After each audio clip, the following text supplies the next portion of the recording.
ஓம் நமச்சிவாய. நாம் கடலூர் மாவட்டத்தில் அமைந்திருக்கும் பாடல் கிடைக்கப்பெறாத சிவஸ்தலங்களை பார்த்து கொண்டிருக்கின்றோம். அந்த வகையில் இன்று நாம் பார்க்க இருப்பது திருவகீந்திரபுரம் என்ற ஊரில் அமைந்திருக்கும் தென்கங்காபுரீஸ்வரர் திருக்கோயில் பற்றித்தான். இந்த ஆலயமானது கடலூரிலிருந்து மேற்கு திசையில் 15 கிலோமீட்டர் தொலைவில் அமைந்திருக்கின்றது.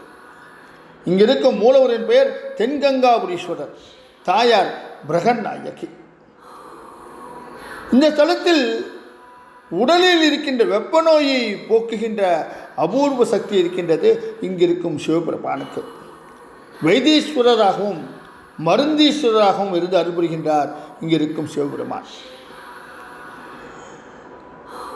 கருவறைக்குள் மிக பிரம்மாண்டமான ஈசன் இருக்கின்றார். ஒற்றை ஆடையில் எவ்வித அலங்காரமும் இல்லாமல் அமர்ந்திருக்கும் கோலத்தில் இருக்கின்றார் அவர். அர்த்த மண்டபத்தில் ஒரு திரிசூல கல்வெட்டுடன் பெரியவர் கண்ணன் சுவாமிகளின் புகைப்படம் இருக்கின்றது. இந்த கோவிலில் 6 அல்லது 7ஆம் நூற்றாண்டில் கட்டப்பட்டு இருந்தாலும் இங்கு கிடைக்கப்பட்ட கல்வெட்டு சற்று பிற்காலத்தை கொண்டதாக இருக்கின்றது. அதாவது 14ஆம் நூற்றாண்டில் 6ஆம் மாரவர்ம விக்ரமபாண்டியன் அமைச்சராக இருந்த அபிமான துங்க பல்லவராயர் இந்த கோவிலுக்கு செய்த திருப்பணிகள் இந்த கல்வெட்டில் பதிக்கப்பட்டிருக்கின்றன. இப்பேற்பட்ட இந்த பழமையான ஆலயத்தின் வரலாறு தான் என்ன? நரிமேடு எழுமேடு பகுதிகளின் தெற்கே இருக்கின்ற கெடில நதியை தென்கங்கை என திருநாவுக்கரசு பெருமான் தாம் பாடிய திருவதிகை வீராட்டான தேவார பதிகங்களில் குறிப்பிட்டிருக்கின்றார். இந்த குறிப்பின்படி ஒரு புராண வரலாறு இந்த பகுதிக்கு இருக்கின்றது. கங்கை சொர்க்கத்தில் மந்தாகினி எனவும், பூமியில் கங்கை எனவும், பாதாளத்தில் போகவதி எனவும் பெயர் பெற்றவள்.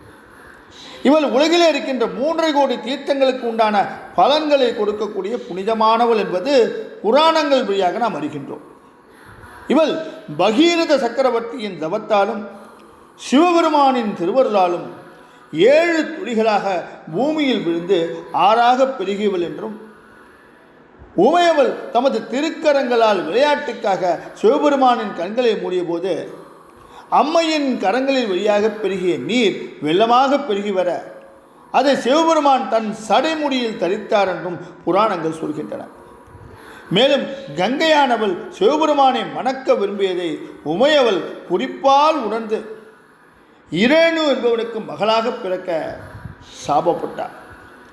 அந்த சாபத்தின் கோபத்தால் அமங்கலம் பெற்றதாகவும், பின்பு கங்கையானவள் உமையவளை குறித்து செய்த தவப்பயனால் மங்களம் பெற்றாள் என்றும் புராணங்கள் சொல்கின்றன. கங்கையை பற்றி இதுபோன்று பற்பல புராணங்கள் கூறப்பட்டாலும் திரு அதிகையில் சிவபெருமான் முப்புற அசுரர்களின் கோட்டைகளை முனிவர்களின் வேண்டுகோளுக்கிணங்க எரித்து சாம்பலாக்கிய பின் சிவபெருமானும் உமையவளும் தனிமையில் ஓய்வெடுக்க விரும்பி கெடில நதியை படைத்து அதில் குளித்து மேனியை குளிர்வித்தார்கள் என்றும், இவ்வாறு நீராடும் போது சிவபெருமானின் சடைமுடியில் இருந்த கங்கையானவள் கெடில நதியில் கலந்ததால் இந்த நதி தென்கங்கை என்று பெயர் பெற்றது என்றும் சொல்கின்றார்கள்.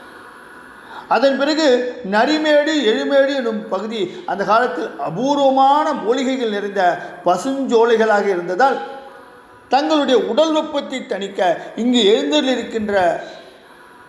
எழுந்தருளி இருந்து ஓய்வெடுத்தார்கள் என்றும் இந்த பகுதி மூத்த குடிமக்களால் நம்மால் அறிய முடிகின்றது. எனவே வெப்பத்தின் மூலம் நம் உடம்பில் உண்டாகின்ற நோய்கள் பலவும் இங்கு எழுந்தருளி இருக்கின்ற அம்மையப்பனை வழிபட அவைகளெல்லாம் நம்மிடமிருந்து விலகுகின்றது என்பது புராண வழியாக நம்மால் அறிய முடிகின்றது. இந்த புராணத்தை அறிந்த வெம்மை நோயுற்ற மன்னர் ஒருவர் பிற்காலத்தில் அந்த நந்தவன பகுதிக்கு மூலிகைகளை பறிக்க அரண்மனை வைத்தியரோடு வந்தபோது தாம் தேடி வந்த மூலிகை செடிகளின் புதரின் கீழே சிவலிங்கம் ஒன்று இருப்பதைக் கண்டு வணங்கி அந்த இடத்தில் கோவில் எழுப்பி கெடில நதியில் இருந்து வாய்க்கால் வழியாக நீரை கொண்டு வந்து திருக்குளம் அமைத்து குடமுழுக்கு திருப்பணியை செய்து தென்கங்காபுரீஸ்வரர் என்று பெயர் சூட்டியதாகவும், அதன் பிறகு அரசருக்கு வெம்மை நோய் குணமாகியது என்பதும் செவிவழி செய்தியாகும். இப்பேற்பட்ட சிறப்பு வாய்ந்த ஆலயம் இது. இந்த ஆலயத்தில் பல திருவிழாக்கள் மிகச் சிறப்பாக கொண்டாடப்படுகின்றன.